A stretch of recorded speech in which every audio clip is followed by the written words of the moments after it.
ندامتوں کے آنسو سے تقدیر بدل جاتی ہے۔ اب جو ہے کچھ نصیحت کی باتیں سنیے کہ علماء نے لکھا ہے ندامتوں کے آنسو سے اللہ تعالیٰ تقدیروں کو بدل دیتا ہے، اور تہجد کے آنسو براہ راست اللہ سے باتیں کرتے ہیں۔ تہجد کے آنسو براہ راست اللہ تعالیٰ سے باتیں کرتے ہیں، اس لیے تہجد میں آنسو بہائیے۔ نماز نہیں پڑھ سکتے کم سے کم لیٹے لیٹے ایک آنسو بہا دیجیے، یہ آنسو ڈائریکٹ اللہ سے باتیں کرتے ہیں۔ علماء نے لکھا ہے مال موت تک، اولاد قبر تک، اور اعمال حشر تک ساتھ دیتے ہیں۔ کچھ لوگ برے وقت میں بدل جاتے ہیں اور کچھ لوگ برے وقت کو بدل دیتے ہیں۔ اللہ رب العزت آپ کو اور ہم کو اپنی رحمتوں اور نعمتوں کے سائے میں رکھے اور اپنے سوا کسی کا بھی محتاج نہ کرے۔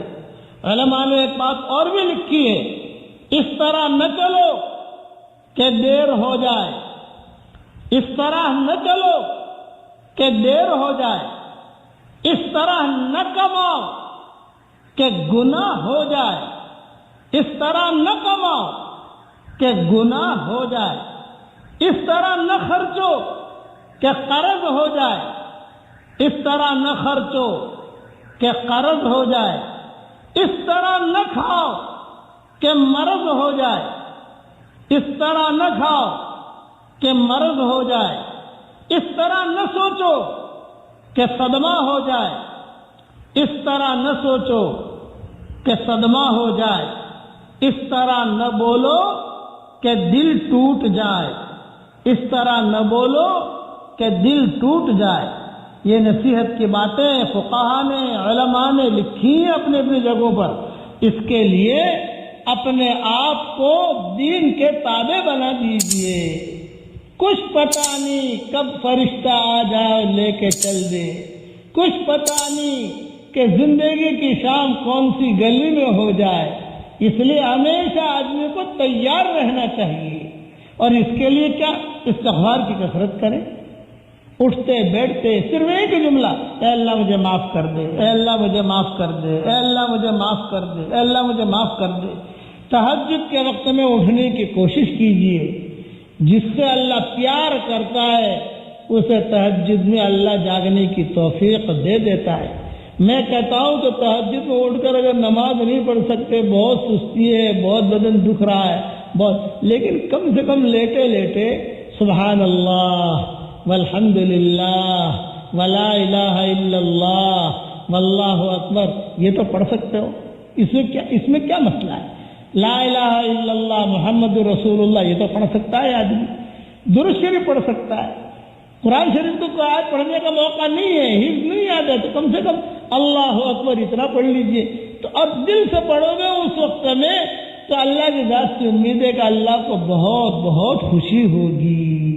اب پڑھ لیجئے میرے ساتھ، اللہم اجعل امامی نورا ومن خلفی نورا وعن یمینی نورا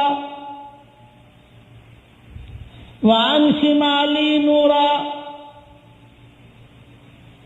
ومن فوقی نورا ومن تحتی نورا۔ یہ 25 نور والی دعا ہے۔